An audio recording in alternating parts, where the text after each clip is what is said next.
Okay, so topic is Fourier transformation. Fourier transformation. Okay, so what is Fourier transformation? So Fourier transformation is a method which was invented by French mathematician Fourier, which allows us to analyze, for example, signals in time domain and frequency domain. Okay, suppose you have a signal, you have some kind of signal as a function of time. Okay, let's say you have a signal. So there are different ways you can look at Fourier transformation. This is one way you can look at it. So you have a signal, let's say f of t, and this is a signal as a function of time.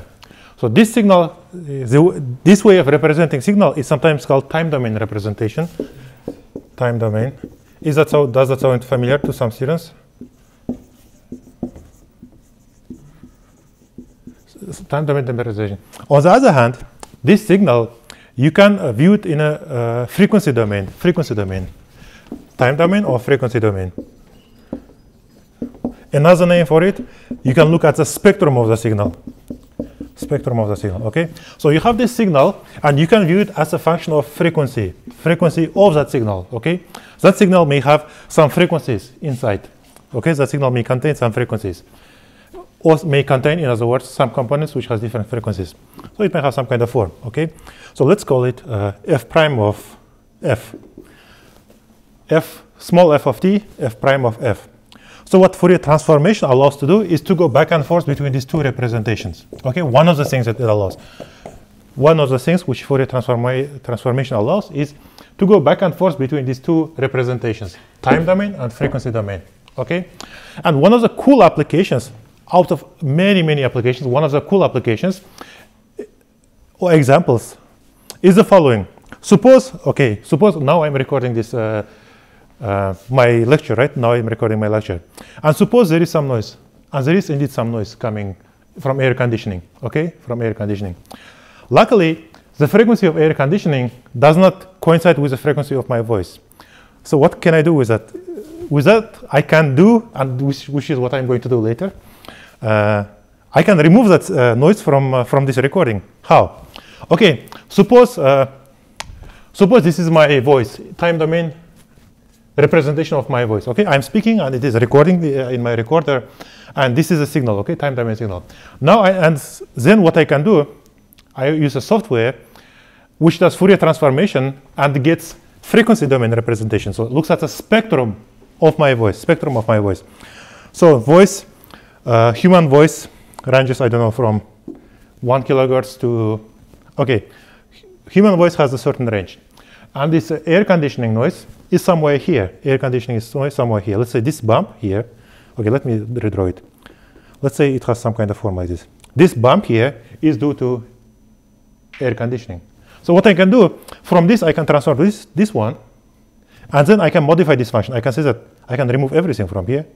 I can say that this is this. And then after that I can transform it back to this form. Okay, first this is my voice. I did Fourier transformation, modified it by hand. Basically, I took it out. Some frequencies I set it to 0. Okay, I make it equal to 0, and then I transform it back. Now I have a signal without that part which is coming from this air conditioning. Okay, so it is used for cleaning up signal, for example. Again, one of many applications. Okay. All right. So this is a short introduction to what Fourier transformation is. Now let's discuss the theory. Okay. So what does theory says? Okay, first, suppose you have a periodic function. F of t. Okay. How do we know that it is periodic function? If it is a periodic function, f of t plus period t should be equal to f of t again, right? If you have a periodic function,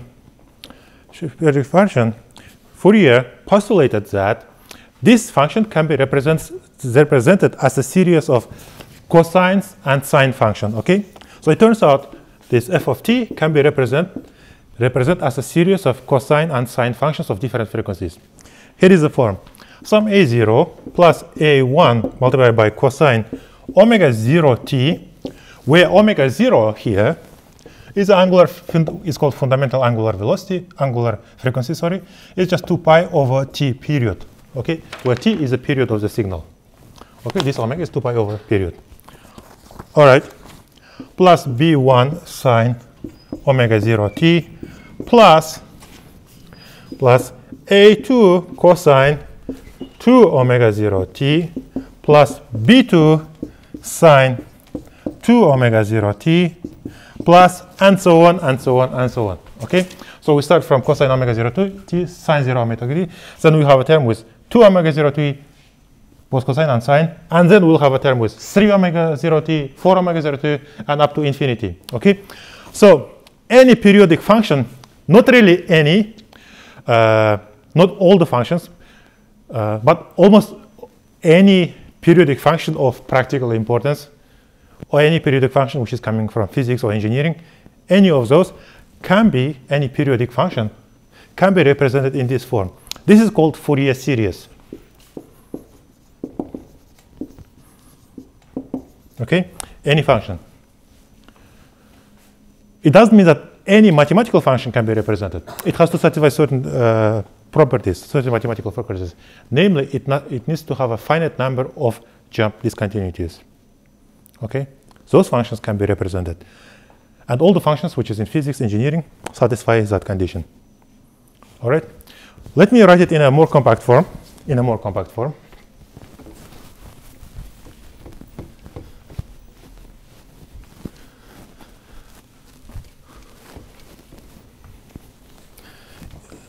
Okay, let me rewrite this guy, this series, Fourier series, in a slightly more compact form, which is a little bit more illuminating, perhaps.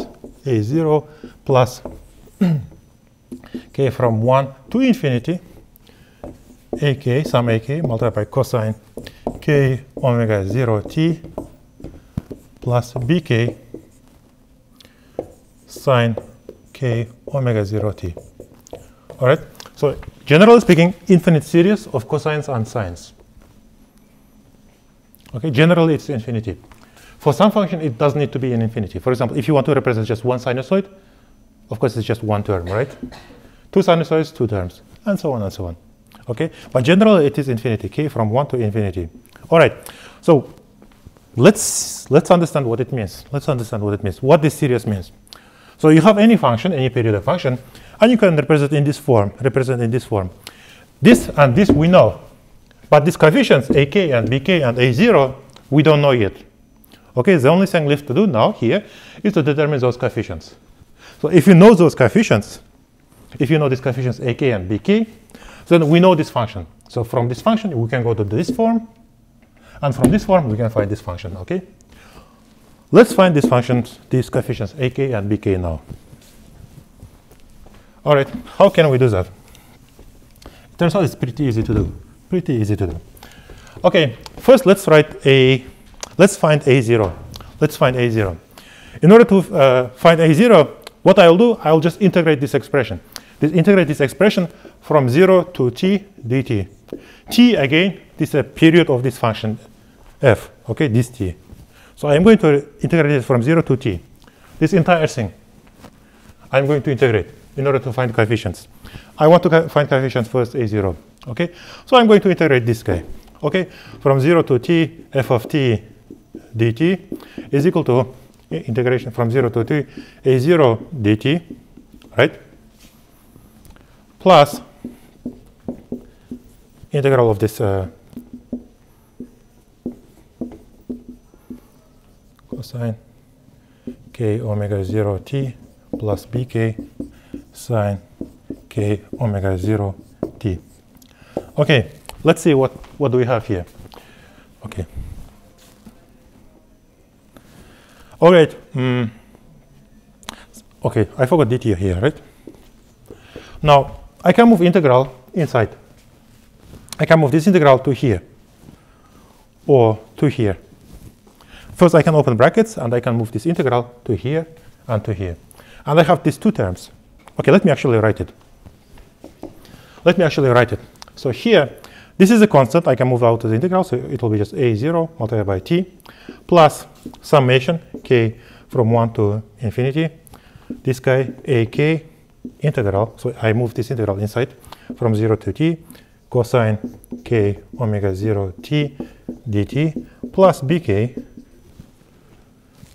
again integral from 0 to t capital sine k omega 0 t dt. All right. If you do this integral, both this and this are zeros. Okay. What is non-zero? Only this term and that term, from which I find a0. A0 will be just an 1 over t from 0 to t f of t dt. Okay. I found a0. Okay. Now let's try to find ak. Any questions about this part? Sum and integration? Yes. Well, integral of sum is a sum of integrals, right?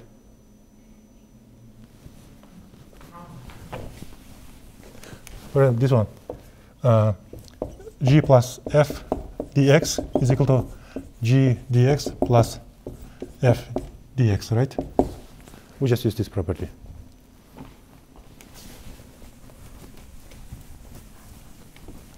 Okay, now let's now find ak. Okay, in order to find ak now, I'm going to multiply this guy by function cosine some m, where m is an integer, multiply by this guy, and then integrate. First multiply by then integrate. Okay, what do I get? I get this from 0 to t, f of t cosine m omega 0 k omega 0 t dt is equal to g a0 cosine m omega 0 t dt plus again plus integral from 0 to t summation k from 1 to infinity ak cosine k omega 0 t plus bk sine k omega 0 t multiplied by cosine m omega 0 t and dt. Okay. This is equal to 0, right? You can show that this is equal to 0. It's just simple integration. Okay, very good. This is not equal to 0. Let's look at this part. Again, let's move integral inside and how we can write it. Okay? So let me rewrite it from 0 to t, this guy, f of t cosine m omega 0 t dt is equal to, this is 0. And again, I'm going to move this integral inside. So I have a summation here, k from 1 to m, from infinity, sorry. ak integral from 0 to t cosine k omega 0 t multiplied by this guy now, cosine m omega 0 t dt plus this term now, sine term. Okay, where should I write? Okay, let me write it here. bk from 0 to t sine k omega 0 t cosine k omega 0 t dt. All right. Let's analyze this. This guy is 0. This is 0. If you do this integral, this will be 0. I'm not going to do it. But you can convince yourself. You can do this integral. It is equal to 0. Cosine and sine. For a, okay, this is m, of course. I made a mistake here. M because this is that term. This guy on the other hand, let's look at this integral. From 0 to t cosine k omega 0 t cosine m omega 0 t dt is equal to 0 when k is not equal to m. When this k is not equal to m, is equal to 0. Is equal to t over 2 when they are equal is equal to m. Okay? So it turns out this guy is 0, but this guy is non-zero only when this k is equal to m. So sum disappears The only term which is remaining is when k is equal to m, because only that term is non-zero. Okay?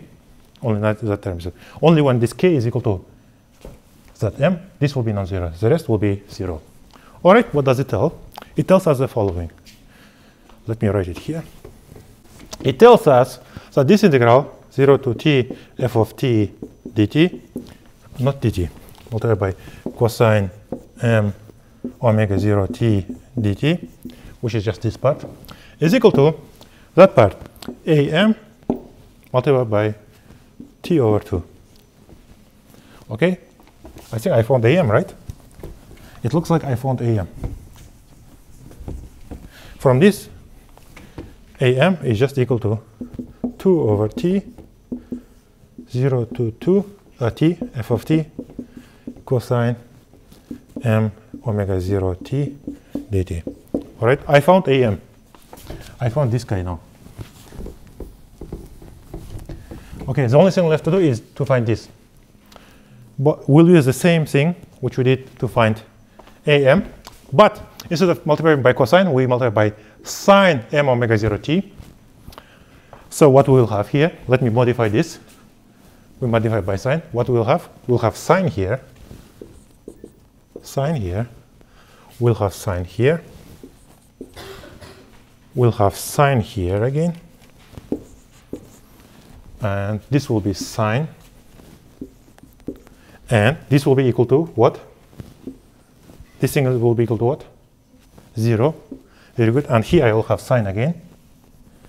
Sine. This is not equal to 0 anymore. Instead, this is a term where we have two signs. Okay. Here I am rewriting that integral. And it's the same thing. It is equal to t over 2 when k equals to m, or 0 when they are not equal. So I find bm. Bm is just 2 over t from 0 to t f of t sine m omega 0 t dt. I found everything. Okay, so yes, we found everything now. Fourier series, every term of the Fourier series. So we had the function f of t with a period of this capital T. We express it as a series where we know every term now, every term bk. So we can go back and forth. From this, we can go to this representation, and from that to this representation. Which is, in other words, if we know a0, ak, and bk, we know everything about that function, right? If you know this am, bm, and a0, we know everything about this function, which is to say we can reconstruct that function. So from function, we can go to these coefficients, and from coefficients, we can go back to that function. All right? Little side note here, This integral I can rewrite in a slightly different way. Okay? And let me do that. Is there a question?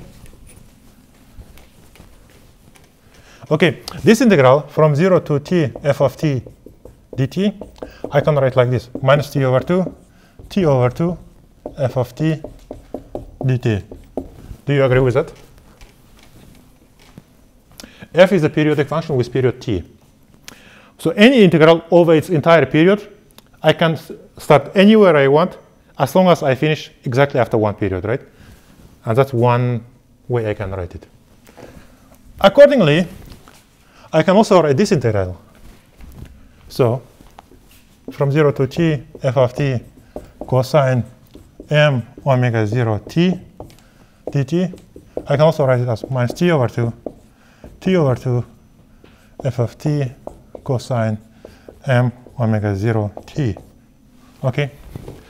Do you agree with this one though? Because here f has an exactly period of t, that t. What about this function? Is this function periodic with period of t or not?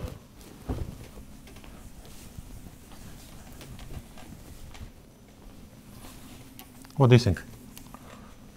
Let's look at it. So we have an additional term called cosine m omega 0 t here, right? Let me rewrite it. Cosine m 2 pi over t multiplied by t. Okay. What is the period of this function? Period of this function is simply this. Cosine, I can write it like this, t over m multiplied by t, right? So period of this function is t over m, right? t over m. So if period of this function is t over m, it also means that its period is also t, because its period is t over m. So it repeats itself m times within one period. But within one is t, it can repeat itself again, right? So this entire thing has a period of t again. So that's why I can do this integral. So here I can write from minus t over 2 to t over 2, as I will be writing later. One useful thing we can do here, which is very useful because it allows us to do all this manipulation, mathematical algebraic manipulations, much easier, if we express this cosines and sines through exponential functions. Okay, we can write it in a slightly different way using exponents. How? Let me do that quickly here. So that makes the life much easier because we can manipulate expressions much easier. Exponents we can manipulate easier than cosines and sines. How we can do that? So this guy I can rewrite in a slightly different form using exponents, and I can write it like this. This guy I can write it like this. F of t is equal to sum from k is equal to minus infinity, not 1, minus infinity to plus infinity. Some coefficients ck tilde, let me call it ck tilde, it's a generic complex, some complex coefficient I, k, omega 0, t. This thing I can write it like that, where ck, this coefficient ck, is equal to 1 over t minus t over 2 to t over 2 f of t I minus ik omega 0 t dt. From here I can go to here and back. Okay, these two are equivalent. Let's see. Let's actually arrive from here to here. Okay, let's see what are the steps we did in order to do that. The key to that is Euler identities, which Euler's identities, which I think all of you know, according to which sine x is actually, you can express it as e to the power ix minus e to the power minus ix is divided by 2i, where I is this complex I. Similarly, cosine x is e ix plus e minus ix divided by 2. Okay, cosines you can express through exponents. Sines also. So here, if you express here and here using this formula, you can arrive at that. Let's quickly see how we can do that. It's a very quick operation. All right. All right. So if you put this guy here, express cosine and sine here, what we get is the following. This step I'm not going to show, but it's pretty straightforward. What I'm doing, I'm just expressing this and this using these Euler identities. It'll be eik omega 0 t ak minus I bk over 2 plus e minus ik omega 0 t ik plus I bk divided by 2. All right, let's introduce a new variable. Let's call this c0. Let's call a0 as c0. All right, we are just renaming it. This guy, let's call it ck. Ck will be ak minus I bk over 2. All right. What about this though? What about this? What about this?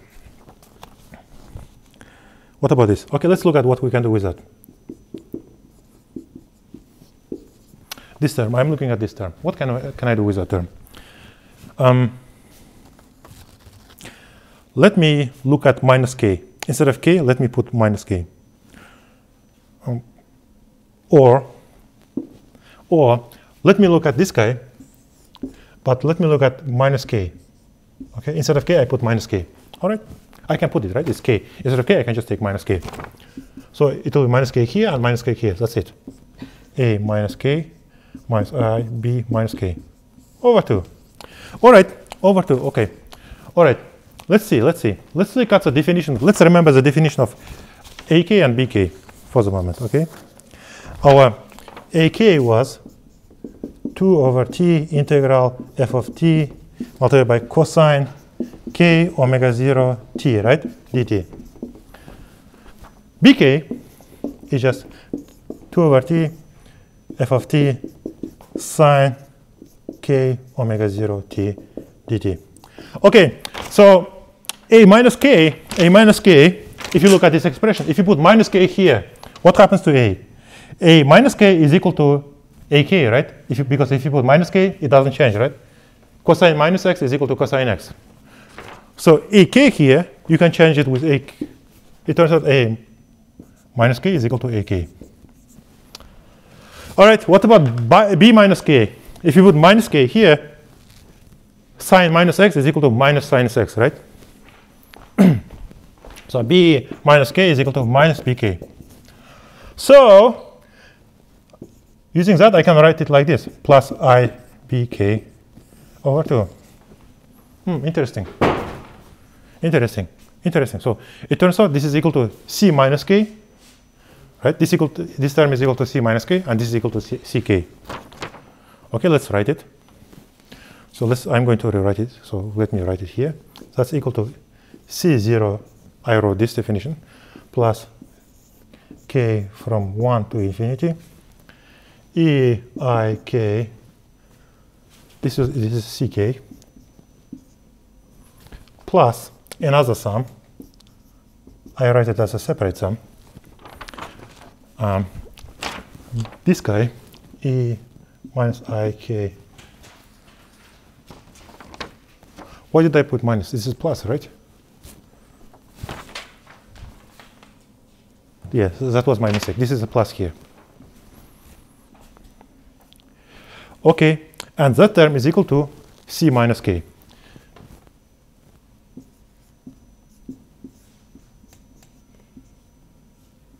All right. Okay, I'm almost done. The rest, let me write it here. So I have this guy now. I can combine these two, actually. I can combine these two and write it as sum k from 0 instead of 1 to infinity, ck eik omega 0 t. I forgot to write omega 0 t here.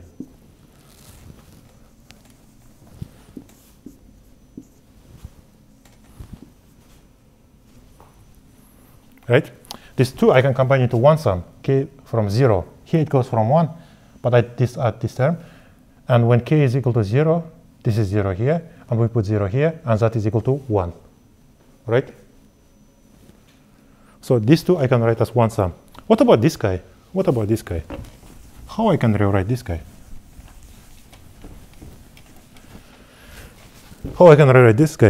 Actually, I can rewrite this guy this way. I can say that it's k from minus 1 to minus infinity, eik omega 0 t ck. Okay?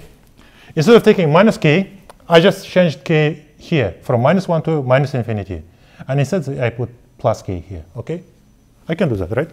So there are two terms. This sum has these two terms, this term and that term. I can combine these two. From minus infinity to minus 1, 0 to plus infinity. Combined together, it will be, all of that will be summation from k equal to minus infinity to plus infinity, ck eik omega 0 t. So I obtain this guy.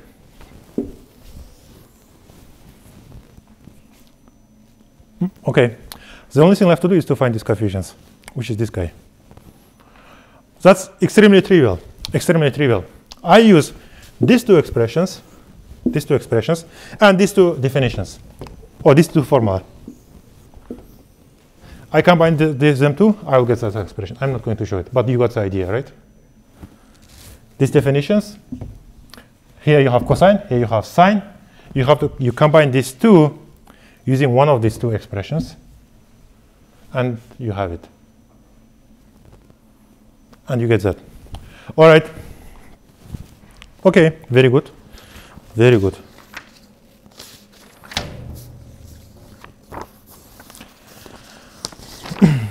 All right.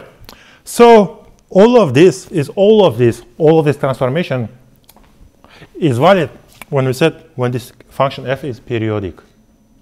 When f is periodic. But in real life, sometimes we deal with things which are not periodic. So what is it useful in that case or not? It turns out it is useful. It turns out it is useful. And because formally any non-periodic signal you can view it as periodic signal with period of infinity, right? Any non-periodic signal is a periodic signal with period of infinity. So that suggests that using this, and you can set t equal to infinity in a clever way, not directly, but in a slightly indirect way. You can do that manipulation, and if you do that, you arrive at what is known as Fourier transformation or Fourier integral. Transformation or integral. Because this series becomes integral. This series becomes integral. Okay, so let me write the expression.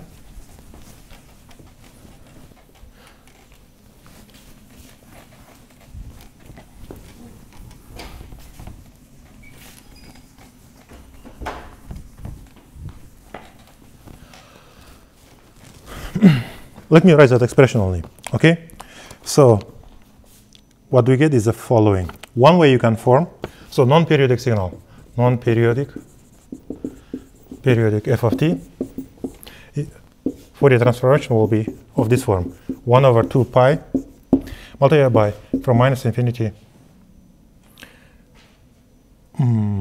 Okay, Fourier series, okay, will be with this f of omega e I omega t d omega, where this function f of omega is now plays a role of these coefficients.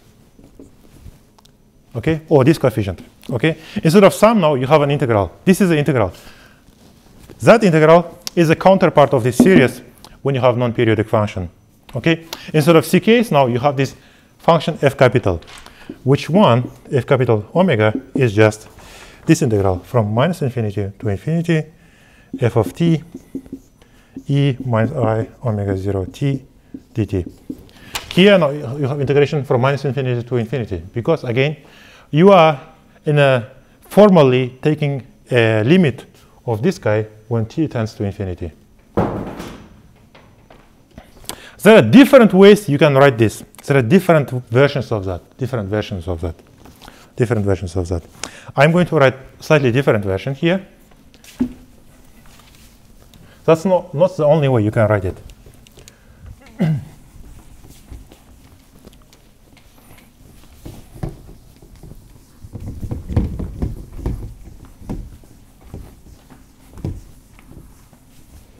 Another form is this. Instead of omega, you can write f, for example. This one is probably easier to remember.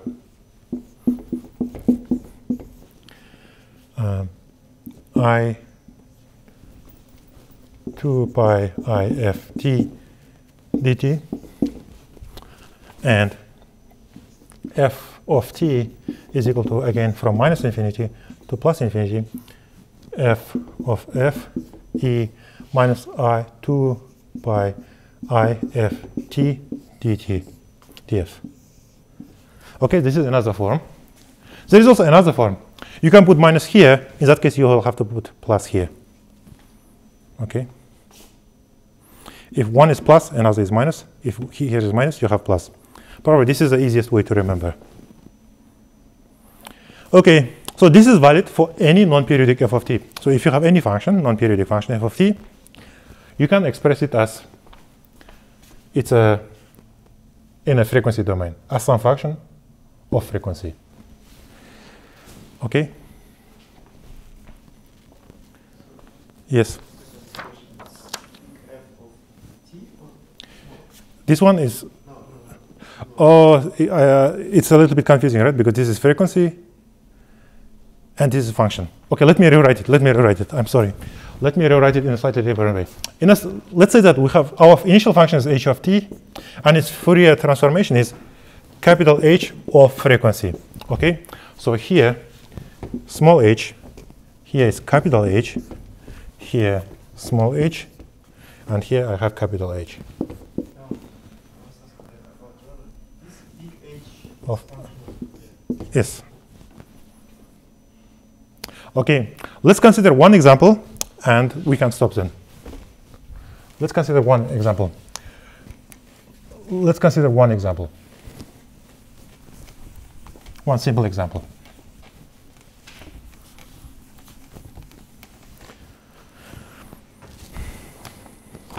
Okay, so suppose this is our function. F of t is equal to C1 cosine t plus pi over 2. Okay, very simple function. Just one sinusoid with one frequency. So this is a time domain representation. Okay, so it's expressed as a function of time. Time domain representation. Let's do frequency domain representation of this simple function. Extremely simple function. So what are the parameters of this guy? First parameter is C1. Second parameter is the frequency. And third parameter is this phase. This is frequency, and this is phase. All right. we can choose it later. So here, what is omega 0? Is equal to 1, right? Omega 0. This omega 0 in front of it is equal to 0. So frequency is 2 pi omega 0 divided by 2 phi, right? So it's a 1 over 2 pi. Period is 1 over f is just equal to 2 pi. Okay, let's do frequency domain representation of this guy. Frequency domain. So we have to represent these three quantities, this in frequency domain. In frequency domain means, of course, function as a function of frequency. All right, so as a function of frequency, there is only one signal at this point, f, which is equal to 1 over t. And amplitude of that signal is C1. So in frequency domain, this guy will be only this. Here we have amplitude. Okay, it's just one line, or more precisely, just 1 point in frequency domain. Second, we have to represent this phase. Okay, now we are representing phase. F, so at this f again, which is 1 over t, phase will be just pi over 2. So we have just 1 point. All right. So with this only 2 points, these 2 points, here and here in this frequency domain. By frequency domain, again, I mean as a function of frequency. I have two graphs as a function of frequency. I'm representing this function. As a time domain representation is this. Time domain representation is just this. As a function of time is this guy. Okay, no, it's incorrect, right? It is. How to do this to make the phase correct? It starts from 0, goes as a function of t, where this is C1. This is time domain representation. F as a function of time. This is time. In frequency domain, it's just these two points, this one and that one. Okay, in the simplest possible case.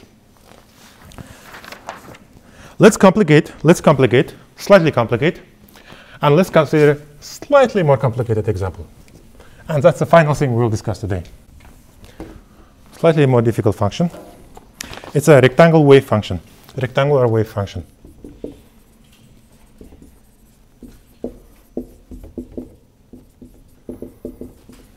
Which has this form. F of t is equal to -1 when t is from minus t over 2 to minus t over 4 is equal to +1 when it's from minus t over 4 to t over 4, where t is again period, and -1 again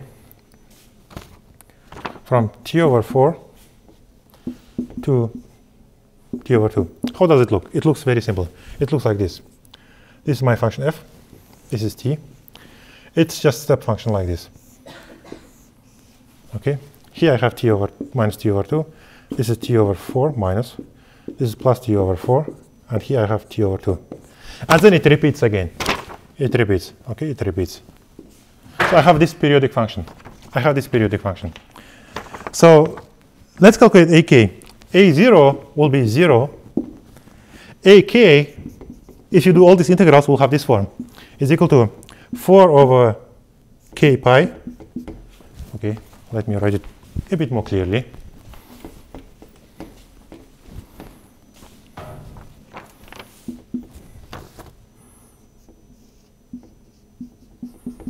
When k is equal to 1, 5, 9, and so on, is equal to minus 4 over k pi for k is equal to 3, 7, 11, and so on. And it's equal to 0 for even key.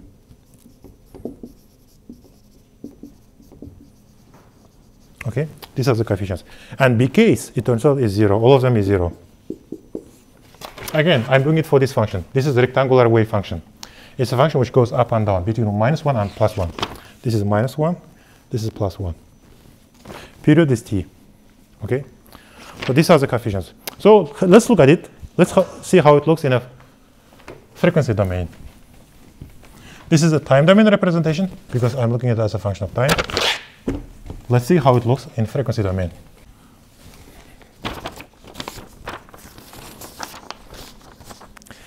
Here's how it looks. If you look at the amplitude as a function of frequency, it will be at f0, it will be 4 pi over 3. K is equal to 1, it's equal to 4 over pi. 4 over pi.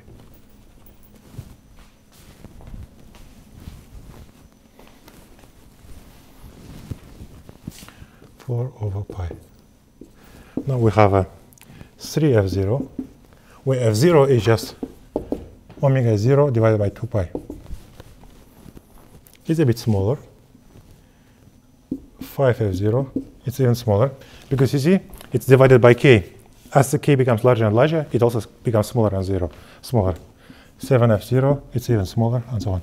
There's something which goes, these are lines, and the amplitude of the line becomes smaller and smaller as you go to higher and higher frequencies. And we have infinitely large terms, In the previous case, when we had this one sinusoid, there was only this one point in frequency domain, right? Only one point. Here we have infinitely large number of points. Okay? So this is a frequency domain representation of this signal. This is different from sinusoid. This is complicated, right? This is a rectangular shape. So if you want to represent it with cosine, it turns out we need infinite number of terms. And amplitude of these terms can be expressed like that. Now this is amplitude. Amplitude of this AK. Now let's look at the phase.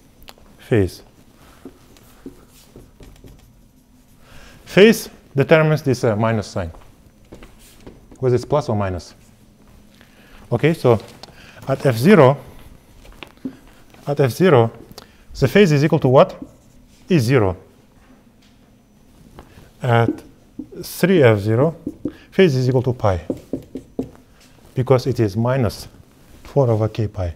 We get minus when it's cosine, phase is pi. And 5f0 is 0 again, 7f0 it is pi again. Okay?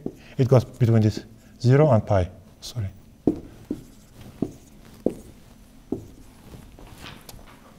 All right? So this is a representation. This is a full representation of this function in frequency domain. All of these functions which we consider so far is a periodic function. That's why we end up with a Fourier series. We have these discrete points. Now, what happens when the function is not periodic? In that case, we use Fourier transform, Fourier integral. These guys, instead of being these individual lines, they become continuous function, as we will see in detail next time. Okay, so this is all I wanted to say today.